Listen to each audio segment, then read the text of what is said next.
I'm Jake Landseal. And I'm Nick Smith. This is Lab 9, testing optics with the Shack Cube interferometer. The Shack Cube is an interferometer that will tell us if any aberrations are present. Jacob will describe the differences in a moment. The laser goes through the objective, is cleaned up by the spatial filter. The beam is then split and will travel to the test optic and back. However, a portion of the beam is reflected by the reference lens. By focusing the test optic directly on top of the reflected reference will cause the two to interfere. Any aberrations in the test optic as compared to the reference lens will result in fringes. With a perfect lens, this is what we should have gotten. Straight lines for just tilt, a big clean central bright spot for the fringes, or for the null fringe. Defocus will add rings, while tilt and defocus will shift those rings. With spherical aberrations, we get different fringe patterns depending on where we look at the focus, either at paraxial, the medium, or the marginal focus. If tilt is added, then we get these variations. Coma, on the other hand, looks like this, and Jacob will discuss this information in a minute. Here you can see the differences between the Shack interferometer and the shear plate interferometer with zero wedge.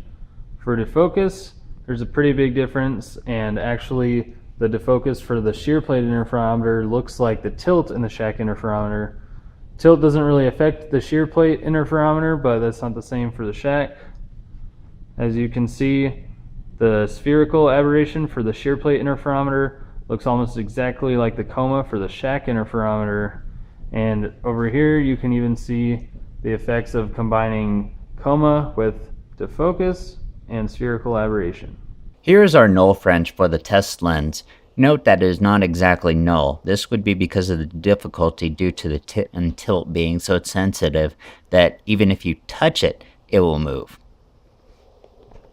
As I add defocus, the rings get closer. However, we have to adjust tip and tilt to get it the center again. This was due to a misalignment. Here, Jacob adds tip and tilt to the system. Notice how that it moves the center around this in the X and Y direction.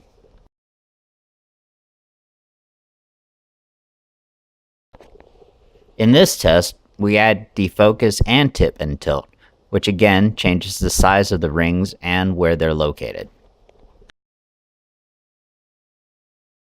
Using the mirror now, here's our null fringe. Notice how we were able to get a better null fringe. We believe this to be because the lens was further away from the cube than the mirror was.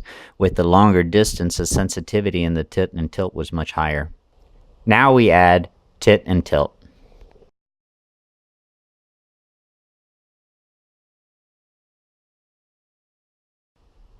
Here we added defocus earlier and are now adding focus to bring it back to the null fringe.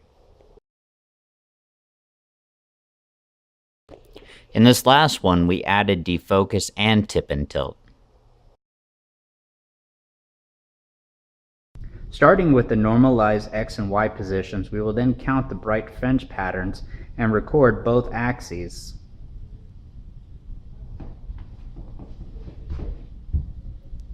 As you can see here, we then plot both axes for each series. Using least squares, we then fit the trend lines for each series and then getting coefficients A4 to A1, B4 to B1. Using the equations here, we solve for each of the aberrations: spherical, tilt, coma, astigmatism, and defocus.